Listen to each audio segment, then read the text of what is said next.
할렐루야! 오늘은 세종을, 내일은 대한민국과 온 땅에 전도와 선교의 사명을 감당하는 세종순복음 드림교회입니다. 하나님의 사랑과 은혜가 치유와 응답이 있는 성령 충만한 교회입니다. 구독과 중보기도로 드림가족이 되어보세요. 오늘도 주 안에서 참 좋은 날입니다. 이제 우리 오늘 누가복음 제15장 25절 이하인 말씀을 읽고 공부하겠습니다. 25절 다 같이 읽겠습니다. 마라들은 밭에 있다가 돌아와 집에 가까웠을 때 풍류와 춤추는 소리를 듣고,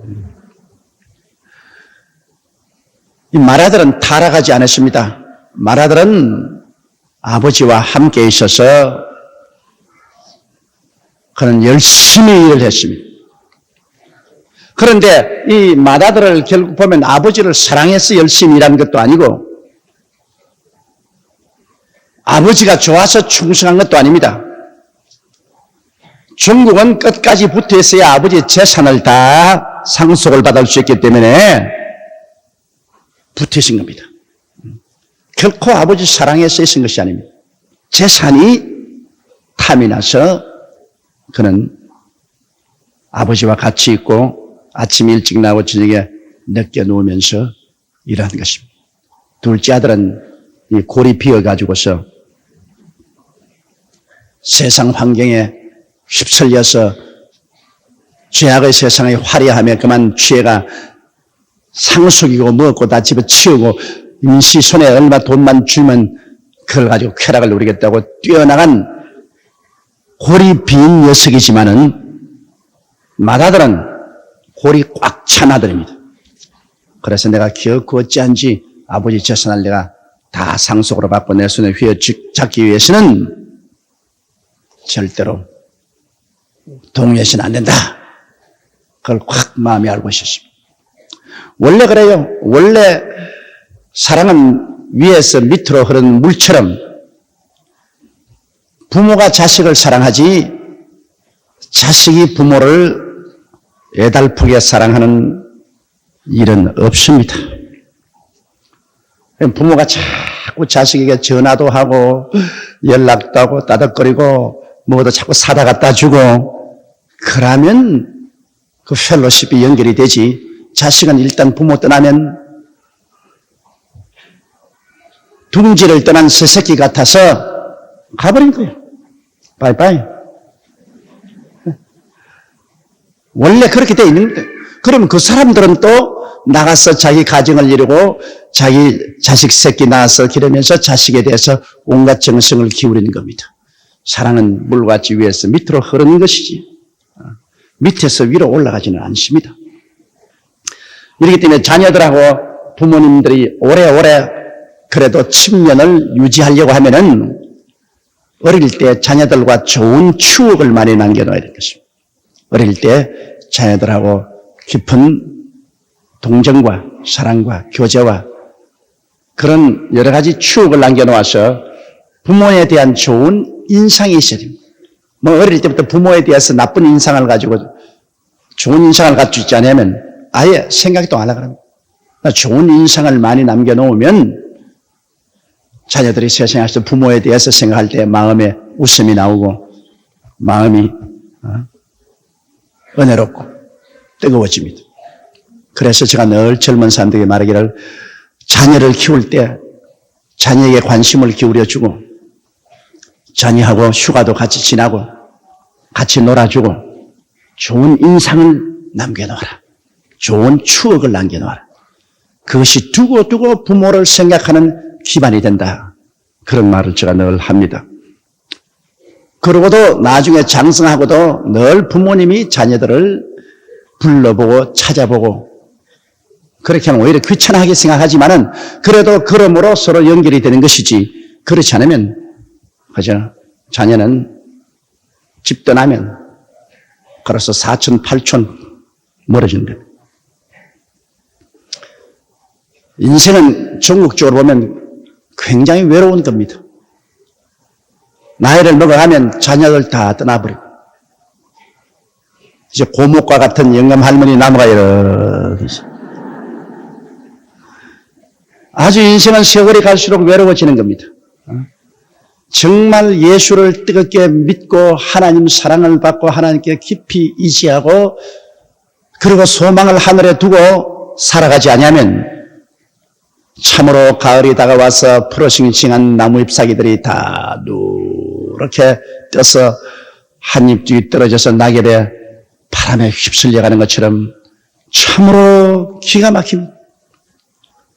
정말 외로워지고 고독해지는 것입니다. 그런데 여기 마다들은 집도 자기 집이고 밭도 자기 밭입니다. 그 아버지에게 상속받을 거니까. 열심히 그날도 가서 일을 하고 돌아오니까 집에 가까이 왔는데 집에서 음악 소리가 나고 춤추는 소리가 나고 왁자지근한 소리가 납니다. 오늘 깜짝 놀랐습니다. 이 집에 오늘 잔치도 안 하고 오늘 특별한 그런 프로그램도 없는데 왜 집에 이런 일이 있을까? 26절요. 한 종을 불러 이 무슨 일인가 물었는데 대답하되 당신의 동생이 돌아왔으며 당신의 아버지가 그의 건강한 몸을 다시 맞아 드리게 됨을 인하여 살찐 송아지를 잡았나이다 하니 기가 막힌 보고를 합니다. 종을 하나 불러가 야 우리 집에 오늘 무슨 프로그램이 있느냐 무슨 특별한 손님이 오느냐 왜 이런 잔치를 베푸느냐. 그러니까 종이 할 말이 집을 나간 당신의 동생이 몸 건강하게 집으로 돌아왔다고 당신이 아버님이 너무 좋아가지고서 손님들을 다 청하고 살찐 송아지를 잡아서 큰 잔치를 베풀고 그러고 북치고 장구치고 노래하고 기뻐하고 즐거워하고 있습니다.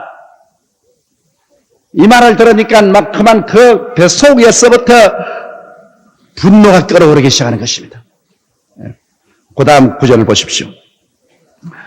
제가 노하여 들어가기를 절기하냐거늘 아버지가 나와서 권한대 노한 겁니다. 그 마음속에 분노합니다. 그건 왜냐? 아버지는 자식하고의 관계가 긍휼과 사랑의 관계지만은 형제 간의 관계는 율법의 관계입니다. 율법 관계입니다. 아버지는 자식을 볼 때 언제나 불쌍히 보고 사랑으로 보기 때문에 자식을 위해서 뭘 하는 것을 아깝게 생각하지 않습니다. 살찐 송아지를 잡는 것도 아깝게 생각하지 않습니다. 제일 좋은 옷을 입히고 가락지를 끼우고 신발을 신기고 살찐 송아지를 잡는 것이 아깝지 않습니다. 그건 왜냐? 자식을 은혜로 보기 때문이겠습니다. 긍휼로 보고 사랑으로 보기 때문에 긍휼과 사랑이 있으면 주는 것이 하나도 계산 안 합니다. 아깝지 않습니다. 다 줘요. 다 줘요. 그러나 형제간에는 그렇지 않습니다. 형제간은 율법주의적입니다. 계산합니다. 나 돈 좀 주세요. 구워주세요. 다 계산합니다. 형제는 율법주의입니다. 부부간에는 은혜의 관계도 되고 율법의 관계도 됩니다. 사랑할 때는 복귀되는 거 다 틀어주고 사랑할 때는 모조리 계산 다 하는 겁니다. 모조리 계산. 그래서 부부간에는 서로 등지고 누우면 영원한 남이라고 합니다. 부부간은 일촌으로 가장 무촌으로 가장 가깝다가도 가장 무서운 원수가 될 수 있습니다. 그러므로 은혜와 율법이 함께 섞여 있는 것이 부부간인데 형제간에는 율법 관계입니다. 아무리 인정이 있고 좋아도 형제간은 그 밑바탕에는 율법이 흐르고 있습니다. 사랑과 자비가 흐르지 않습니다. 그건 늘 기억해야 되는 것입니다. 이래서 이 형이 이야기를 듣자마자 마음속에 분노가 끌어올랐습니다. 이런 법이 세상에 어리냐. 그런데 이제 아버지가 나와가지고서 들어가자 얘. 너도 함께 즐기자. 동생이 들어왔는데 얼마나 좋으니 함께 들어가서 즐기자. 그건 아버지 생각이지. 형의 생각은 그놈의 자식 아버지 재산 가지고 창기하고 다 먹었으니까 뒤지고 돌아오면 좋겠는데 지금 왜 살아 돌아가야 하다니. 들어오는 것이 귀찮습니다. 형하고 동생하고 차이가 그렇게 많습니다. 사랑의 태도와 율법의 태도가 그렇게 다릅니다. 율법은 엄정하게 법으로 심판해서 그래서 종결 짓는 것. 사랑은 어찌한지 죄를 짓고 추악하고 버림을 받아야 마땅함에도 불구하고 이를 끌어안고 이를 씻어주고 변명해주고 살리려고 하는 것이 사랑의 관계입니다. 율법과 사랑의 관계라는 것은 굉장히 하늘과 땅의 차이가 있습니다. 여기 마청은 바로 모세의 율법을 대변하고 여기 아버지는 갈보리 십자가에서 우리를 구원하신 예수 그리스도의 사랑을 대변합니다.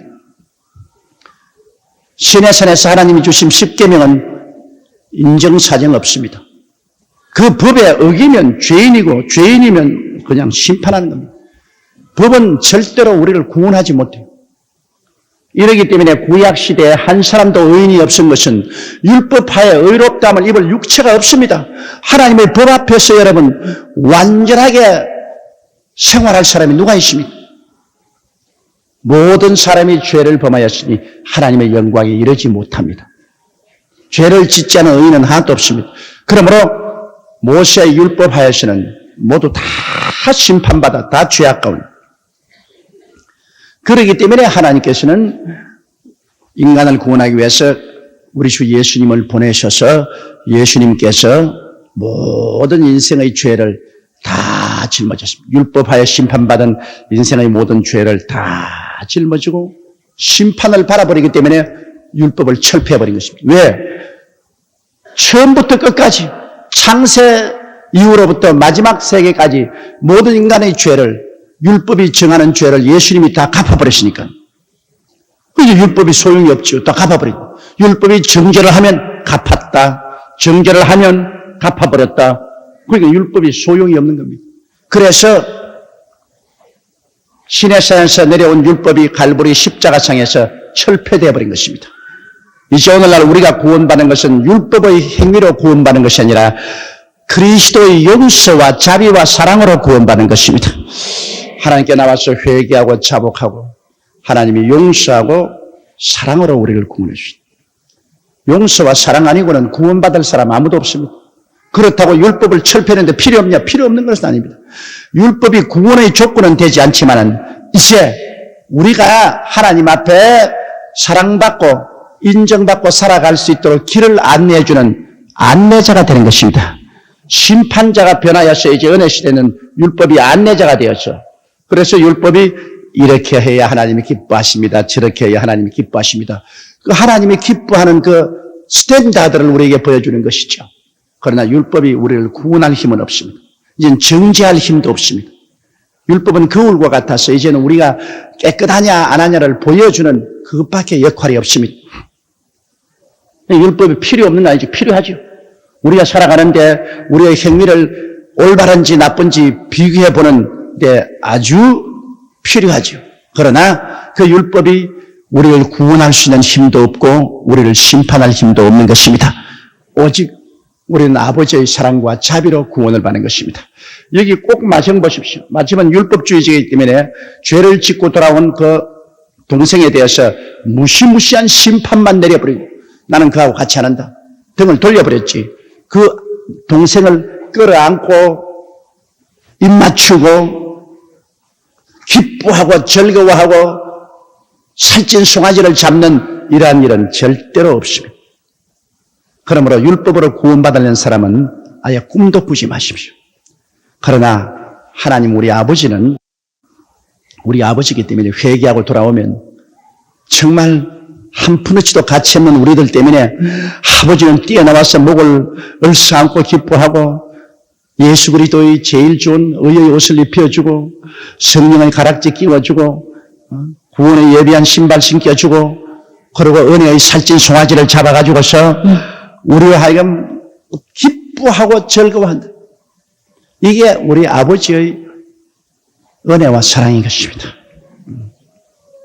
이 아버지의 은혜와 사랑을 배반하고 버리면 이 세상에 갈 곳이 없습니다. 그러므로 예수 믿지 않고는 이 세상에 갈 곳이 없어요. 이지할 곳이 없습니다.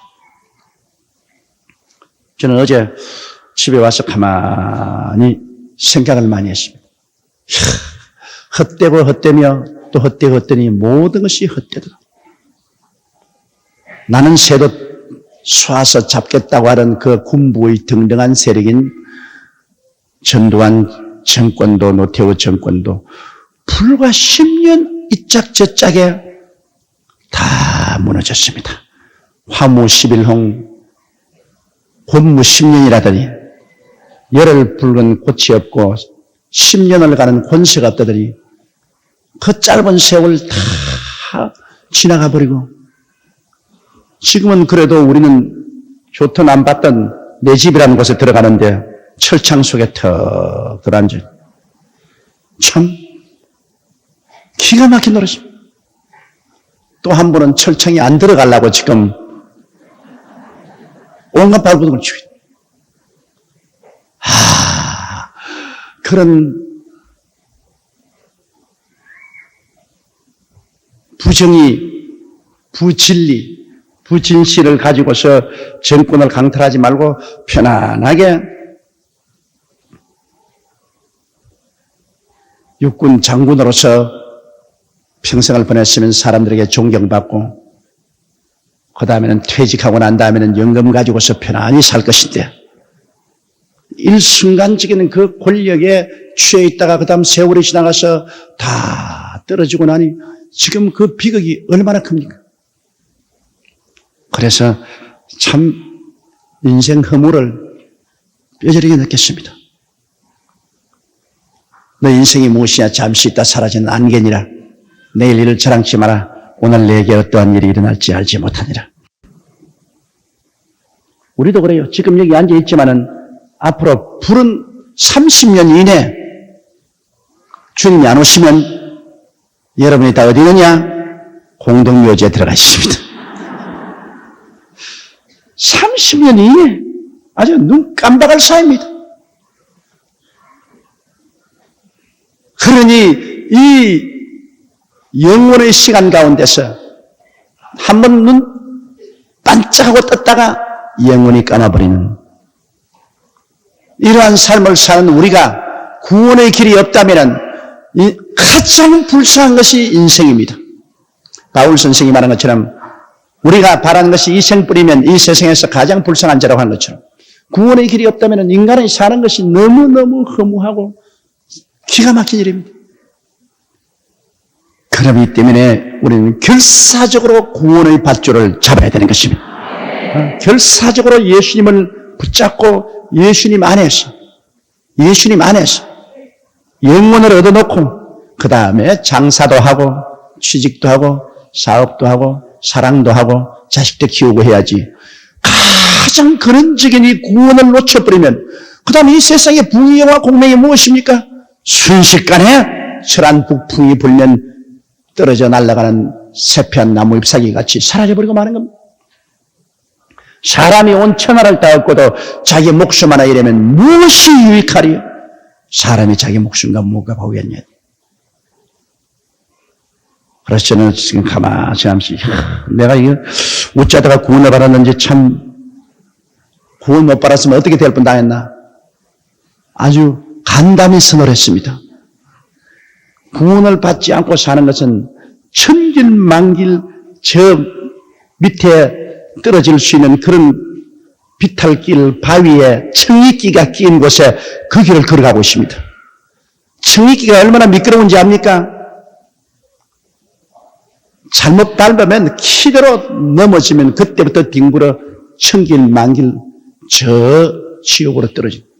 그렇게 위험한 길을 걸어가면서도 좋다고 희희낙낙하고 한 잔 먹고 허허야하고 예수가 무슨 소용이 있느냐, 하나님이 무슨 소용이 있냐 이러고 사는 사람 보면 너무너무 겁이 나고 무섭고 불쌍해서 한없이 울어도 눈물이 마르지 않을 지경입니다. 그러니 여러분이 구원을 받았다는 것을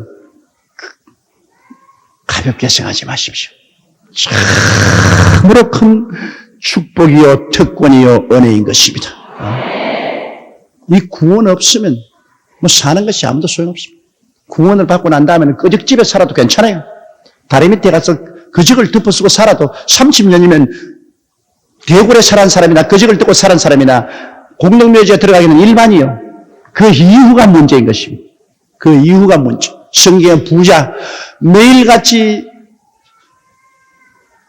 가는 벼옷과 자색옷을 입고 풍류를 즐기며 살았는데 그 대문 밖에 거지 나사로는 밥상에서 떨어지는 부스러기를 먹고 살았다. 그런데 둘이가 다 죽었지 않습니까? 다 땅속에 파묻혔어요. 그 결과 한 사람은 지옥에 떨어지고 한 사람은 낙원에 들어가고 영혼의 운명이 얼마나 달라졌습니까? 그러므로 우리는 예수를 믿고 이 구원을 꽉 잡아야 돼요. 이거 놓치면 안 돼요. 이건 절대로 놓치면 안 돼요. 그리고 그 기반에 서서 우리는 인생을 살아야 되는 것입니다. 그런데 29절 보십시다. 아버지께 대답하여 가로되 내가 여러 해 아버지를 섬겨 명을 어김이 없거늘 내게는 염소 새끼라도 주어 나와 내 벗으로 즐기게 하신 일이 없더니 여기 아들이 이제 아버지에 대해서 크게 오해하고 있다는 것입니다. 내가 여러 해를 아버지에게 충성스럽게 섬겨도 나는 아버지께서 염소 새끼 한 마리도 안 주었다. 이것은 이 맏아들이 아버지에 대해서 굉장히 잘못 알고 있다는 것을 여기 볼 수 있는 것입니다. 율법주의적인 논으로 보았기 때문에 그는 아버지와 자기의 관계를 사랑의 관계로 보지 않고 율법주의적인 관계로 보았으므로 아버지는 정말 깍쟁이다. 일만 알고 재산만 모을 줄 알고 하나도 줄 줄 모르는 정말 깍쟁이다. 그렇게 생각하고 있었습니다. 그렇기 때문에 아버지에게 송아지 한 마리 달라고 요구도 안 했습니다. 왜? 그렇게 아버지를 부정적으로 보았기 때문에 아버지에 대해서 뭘 달라고도 말 안 했습니다. 오늘 많은 교인들이 그러한 태도를 가지고 있습니다. 하나님 앞에 나올 때 하나님은 무서운 하나님으로서 하나님이 심판이나 하시는 하나님이다. 하나님은 좋은 하나님이 아니다. 그러므로 하나님은 염소 새끼 한 마리도 안 주고 널 벌이나 내리고 지옥에 나가겠다고 협박만 하는 하나님이기 때문에 하나님께 좋은 것 구할 수가 없다. 그저 특거리나 해서 천당만 가면 된다. 이런 하나님에 대해서 굉장히 부정적인 것을 가지고 있습니다. 제가 1958년도에 불광동에서 개척할 때 정말 춥고 배고프고 슬프고 적막강산이었고 그때 내가 가지는 하나님에 대한 신앙이 그런 신앙이었습니다. 하나님은 먹을 것도 안 주고 입을 것도 안 주시고 좋은 것은 다 안 주시고 그저 거지가 되어서 이 세상에서 울며 천당이나 데려가는 막 그런 하나님이라고 생각했기 때문에 아예 하나님께 뭐 달라고 구하지도 않았어요. 안 줄 걸 왜 구해?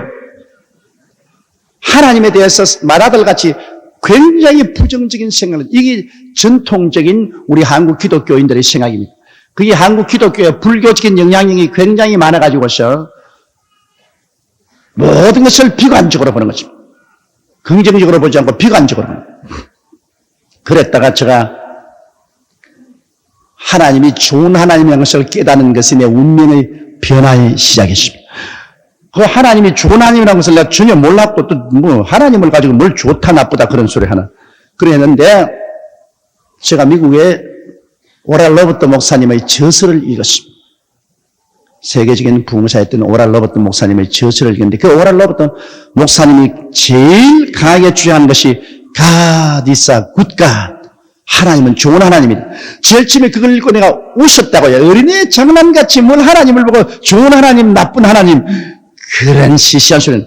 그러나 그 책을 계속 읽으면서 내가 깊은 감동을 느꼈습니다. 와, 하나님은 좋은 하나님이시구나. 하나님은 천당만 우리 위해서 예비한 것이 아니라 이 땅에 사는 동안 영혼이 잘됨같이 범사에 잘됨에 강건하기를 원하시는구나. 죽어 천당에만 계신 하나님이 아니라 이 땅에 살아있는 지금 우리 하나님이시구나 하는 것을 제가 깨닫게 된 것입니다. 내 가슴에 하나님이 좋은 하나님이라는 것을 부딪혀 오자마자 마음속에 그때는 믿음이 생기고 소망이 생기고 담대함이 생겼습니다. 나를 좋아하고 있다고 생각하면 그 사람에게 두려움이 없이 나갈 수 있습니다. 그렇잖아요? 제가 여러분을 미워하고 탁 이렇게 있으면 여러분 내 앞에 나오지 못해요. 미워하고 이런데 내가 여러분을 참으로 좋아하고 사랑하면 여러분 그리 끼무시 나에게 올 수 있고 나하고 이야기할 수 있습니다. 나는 하나님이 늘 나를 미워한 줄 생각했기 때문에 늘 두려워하고 할 수만 있으면 하나님을 피해야 된다고 생각했는데 하나님이 좋은 하나님인 것을 알게 되자 마음이 뜨거워지고 소망이 넘쳐나고 담대한 믿음이 생기고 그리고 하나님께 나가서 담대하게 기도할 수가 있었습니다. 이래서 저는 그때 그 좋은 하나님이라는 것을 알고 난 다음에 그 가난하고 헐벗고 굶주린 사람에게 희망이 있다. 우리 하나님은 좋은 하나님이시다. 하나님은 천당만 주는 것이 아니라 이 땅에 사는 동안에 범사에도 잘되게 해주신다고 그랬다. 그리고 치료해 주신다. 우리 하나님께 희망이 있다. 그러므로 우리 하나님께 부르짖자. 그래서 새벽기도, 철야기도를 내리 부르짖고 하나님께 때를 쓰고 나가는데 와, 하나님이 염소 새끼 한 마리 안 준 줄 아는데 살찐 송아지를 잡기 시작하는 것입니다. 그래서 우리 하나님은 정말 좋은 하나님입니다. 그래서 천막교회 가만히 위해서 지금 여의도까지 나온 겁니다. 이 좋은 하나님이 아니고 이런 일이 일어날 수가 있습니까? 나는 하나님이 염소 새끼도 한 마리 안 주는 줄 하나님인 줄 알았기 때문에 제가 원하는 것은 평생에 교인 300명만 주시면 이 금은머리 팥불이 되어도 내가 원망하지 않고 살겠다 그랬습니다. 300명 교인만 주면은 그로써 내 일생에 아무 불평 없이 살겠다는데요. 내 중에 좋은 하나님 것을 알자 말자. 와, 이거 하나님 이렇게 좋으면 300명이 뭐냐? 3,000명, 3만 명, 30만 명 이렇게 구해야지. 그래서 강하고 담대하게 구하고 나오니까 하나님이 오늘날 우리 70만 성도까지 주신 것입니다. 이제는 더 이상 체면이 안 서서 못 구하겠어요. 왜? 더 구하려고 하니까 교회당을 더 넓혀야 되는데 여기 더 넓힐 자리도 없고 그럼 교회당 앉을 자리도 없는데 더 달라고 체면이 안 서서 말도 못 하겠고 그래서 내 일생의 한계점이 70만이면 그래서 한계점이라고 생각을 하고 나가고 있습니다만 하나님은 참으로 우리가 생각하는 것보다 넘치도록 좋게 해주려고 하는 하나님이신 것입니다. 좋은 하나님. 그런데 이 마라들은 율법주의자로서 아버지를 비평으로 보고 좋은 아버지로 보지 않으셨습니다. 30절요. 아버지의 살림을 창기와 함께 먹어버린 이 아들이 돌아오매 이를 위하여 살찐 송아지를 잡으셨나이다. 여기에 이 마라들의 모습을 보십시오. 마라들은 율법주의이기 때문에 아버지의 자신을 창기와 먹어버린 이 고약한 놈이 돌아오는데 아버지가 이를 받아들여서 환영을 하고 잔치를 베푸니 나는 아버지 싫다. 우리 아버지가 나는 이렇게 충성스럽게 아버지를 승했는데 염소 새끼 한 마리 더 주어서 친구들하고 먹으라고 하지 않았냐. 완전히 아버지에 대해서도 부정적인 생각, 동생에 대해서도 부정적인 생각입니다. 왜? 율법주의자이기 때문에. 오늘날도 여러분 우리가 율법주의자가 되지 말아야 돼요. 율법주의자가 되면은 자기가 하나님 볼 때도 하나님 앞에 율법적으로 못 살았으니까 늘 심판받을 것만 생각하고 아버지가 늘 날 때리고 날 꾸짖고 그러니 뭐 담대하게 하나님께 나가지 못하죠. 또 이웃은 볼 때 막 율법을 가지고 있다. 너 이 죄 지었지, 저 죄 지었지, 이거 못난 놈, 저 못난 놈. 율법주의자는 하나님 앞에서는 정죄의식을 가지고서 하나님께 꼼짝 못하고 담대하게 구하지도 못하고 이웃에게는 율법을 가지고서 내리채찍으로 때리기 때문에 이웃 사람 아무도 친구가 되지 못합니다. 이 세상에 율법주의자만큼 불쌍한 사람이 없습니다. 하나님 앞에서는 정죄로 꼼짝을 못하고 이웃 사람하고는 늘 비난하고 공개하고 흠잡고 해서 친구가 되지 못합니다. 그러나 은혜와 사랑으로 우리가 나가면 불쌍히 여기고 용서하는 그 마음이 있습니다. 하나님도 날 불쌍히 여기시고 용서해 주신 천부지에서 손들고 합니다. 예수 보혈을 의지하고 나가서 하나님께 품에 안기고 강하고 담대하게 하나님께 나갈 수 있고 또 내가 용서받았으니 나도 이웃도 불쌍히 여기고 용서해 주고 그러고 끌어안아야죠. 불쌍히 여기고 용서해주고 서로 이렇게 하면은 참으로 행복하고 훈훈하게 살아갈 수가 있습니다. 먼저 예수 믿었다고 해서 나중에 예수 믿은 사람 보고 자꾸 평론하고 비평하고 쥐어받고 그렇게만 안 돼요. 아버지 하나님께서 나를 사랑하고 용서해주고 끌어안아준 것처럼 나도 이웃을 사랑하고 용서하고 끌어안는 그러한 용서와 사랑, 이것이 있어야 됩니다. 용서와 사랑. 저는 매일 아침 기도할 때 그 기도를 합니다. 하나님, 용서할 수 있고 사랑할 수 있는 마음을 주시옵소서. 우리 인간에게 가장 필요한 것이 용서와 사랑입니다. 그런데 가장 인간에게 부족한 것이 용서하는 마음과 사랑하는 마음이 부족합니다. 미워하기를 좋아하고 정죄하기를 좋아합니다. 용서와 사랑하기를 좋아하지 않습니다. 이러므로 우리가 훈련을 시켜야 돼요. 매일 우리 자신을 용서하고 사랑하는 훈련을 시켜야 됩니다. 내가 하나님께 용서받고 사랑받은 것처럼 나도 이웃을 최대한도로 용서하고 사랑할 수 있도록 하나님이 도와달라고 기도를 해야 되는 것입니다. 용서와 사랑 없이는 이 세상에서 우리가 함께 살아갈 수 없습니다. 왜? 너무너무 허물이 많기 때문에. 우리 인생들 치고 완전한 인생이 누가 있습니까? 너무너무 허물이 많습니다. 그 허물 다 지적하면 살아갈 수가 없죠. 그러니 항상 예수님 십자가 밑에 나가서 날 위해 십자가에 몸짓고 피 흘린 것 날 용서하려고 그렇게 했는데 그 그리스도의 사랑을 가지고 나도 이웃을 용서하고 사랑할 수 있게 해달라고 하나님께 기도하고 용서와 사랑의 힘을 의지해서 우리가 살아야 되는 것입니다. 그러면 살찐 송아지를 잡은 잔치상에 들어갈 수 있어요. 용서하고 사랑하니까 함께 들어가서 어깨동무하고 즐길 수 있는데 용서하지 않고 사랑하지 아니하면 하나님 기도 응답 안 주는 이유가 그게 있습니다. 주님께서 서서 기도할 때 아무에게나 혐의하기도 용서하라. 그래야 하늘에서 내 아버지도 용서해 주시리. 기도 응답해 주겠다는 데 꼭 하나님이 용서를 붙였습니다. 기도 응답은 바로 살찐 송아지거든요. 살찐 송아지를 하나님이 잡는데 그 잔치에 들어가려면은 용서와 사랑이 있어야 들어가는 것입니다. 용서와 사랑 없이는 기도 응답을 못 받습니다.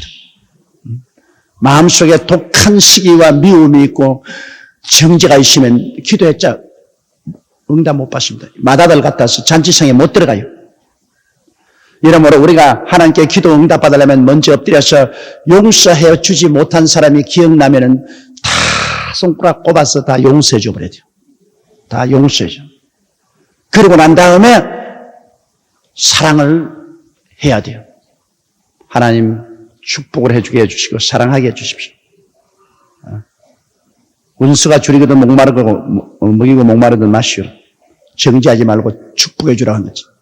그렇게 하면은 용서와 사랑이 하나님의 잔치상에 들어가도록 우리를 열어주는 것입니다. 살찐 송아지 하나님이 용서와 사랑을 받는 사람 이 탕자 보십시오. 이 고약한 놈인데도 아버지께로부터 용서받고 사랑을 받으니까 잔치상에 들어갑니다.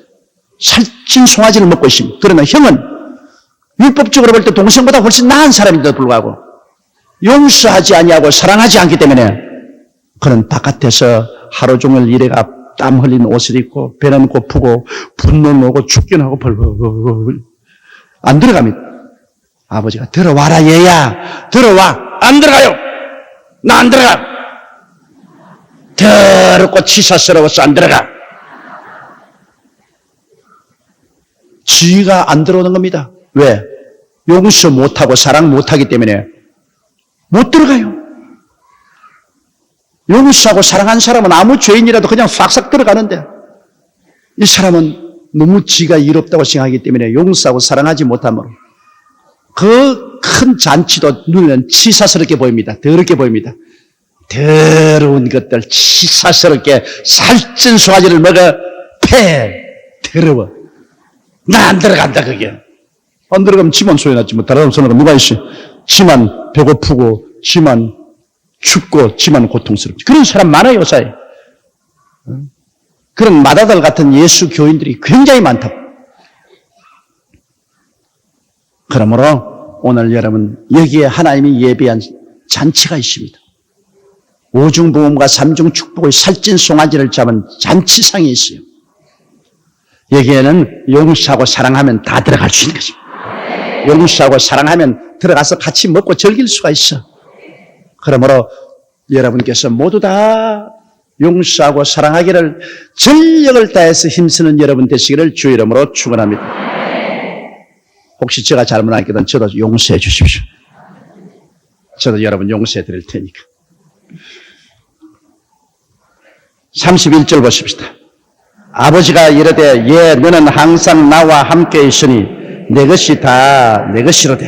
자 이거 보십시오. 아버지가 염소 새끼 한 마리 안 준다고 오해를 했는데 아버지의 진정한 뜻은 뭐냐? 예 너는 항상 나와 같이 있는 맏아들 아니야.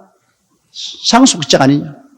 내 것이 다 내 것인데 뭐 송아지 한 마리 염소 새끼 안 준다 그럴 거면 네가 들어가서 마음대로 잡아먹을 수 있는데 이건 겁니다. 네가 아버지를 잘못 알았다. 내 것이 다 내 것이다. 그러므로 뭘 염소 새끼 한 마리 안 준다고 왜 그런 부정자냐. 다 내 것이니까 네가 언제 필요하면 살찐 송아지 빠해라. 살찐 황소도 네 마음대로 잡아먹을 수 있는데 내가 아버지가 무슨 말 하겠노? 어떻게 이렇게 아버지 속을 몰라주냐? 그런 겁니다. 율법주의자가 생각하는 아버지보다는 얼마나 좋은 아버님. 그 아들을 아끼지 아니하시고 우리에게 주시니까 그 아들과 함께 무엇을 선물로 주지 아니하시겠나요? 바로 그 말인 겁니다. 그 말입니다. 네가 나하고 쭉 같이 있었으니 내게 다 너 것 아니야. 뭘 아버지가 염소 새끼 한 마리 준다 안 준다 그런 소리 왜 하고 있냐. 네가 필요하면 친구들끼리 와서 송아지 잡고 암소 잡고 수소 잡아도 다 네 건 네가 하는데 누가 무슨 말 하겠노? 이 맏아들은 아버지를 크게 오해한 것입니다. 오늘 여러분 하늘 아버지를 오해하면 안 됩니다.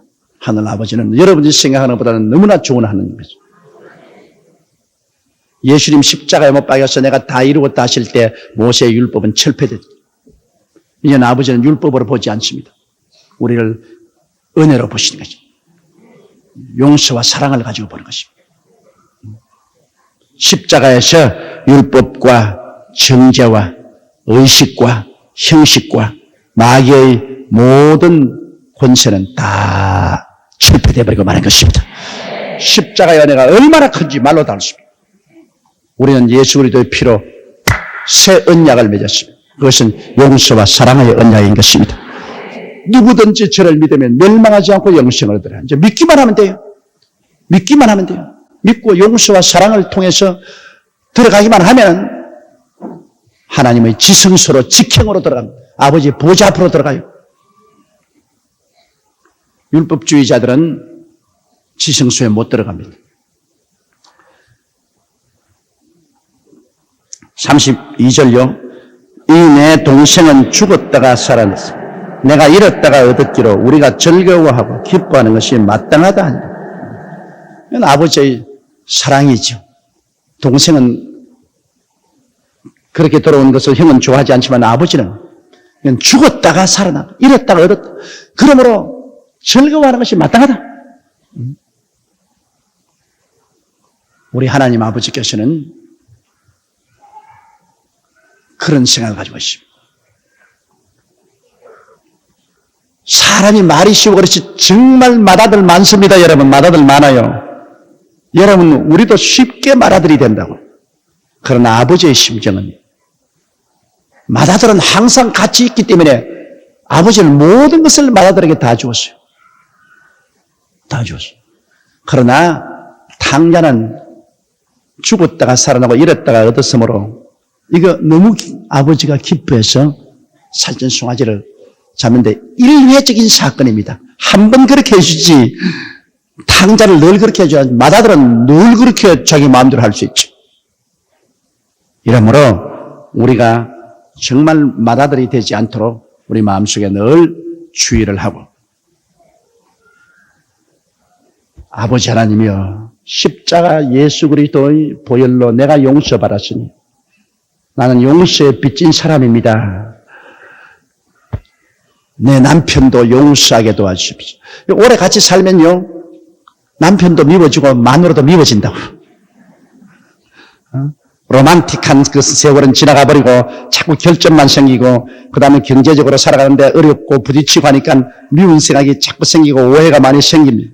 남편도 아내에 대해서 미움과 오해가 생겨도 말 한마디 잘못했다가 요사이 벼락 떨어지기 때문에 꼼짝도 못하고 신랑들이 집에 일찍 안 돌아가고 밖으로 빙빙 돌고 또 부인은 부인대로 또 남편에 대해서 오해가 생기고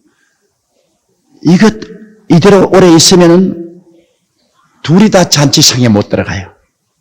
그러므로 여러분 남편의 모든 잘못을 용서해 주시고 사랑을 해 주십시오. 남편들은 아내의 모든 잘못을 용서하고 사랑으로 품어주십시오. 또 여러분 이웃을 다 용서하고 사랑으로 품으십시오. 왜냐? 우리는 사랑에 빚진 사람들입니다. 빚 갚아야죠. 우리 같은 죄 많은 사람을 위해서 하나님의 아들이 십자가를 짊어지는데요. 하나님의 아들이 우리 죄에 짊어지고 그 몸짓고 피를 흘리고 처참하게 심판받았는데 문서리 칠 만한 고통을 당하고도 주님께서는 우리 죄를 갚으려고 십자가에서 안 내려왔는데요. 그런 큰 용서와 사랑을 우리가 받았으니 어마어마하게 우리는 용서해 줘야 되고 사랑해 줘야 될 빚진 자들인 것입니다. 그러므로 우리는 최선을 다하여 죄는 미워하되 사람은 미워하지 말아야 되는 것입니다. 용서하고 사랑해 주는 이러한 운동이 일어나야 되는 것입니다.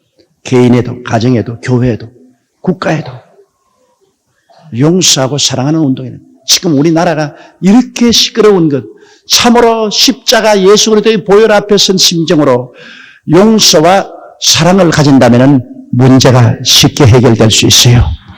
그러나 다 율법을 가지고 기가 막힙니다.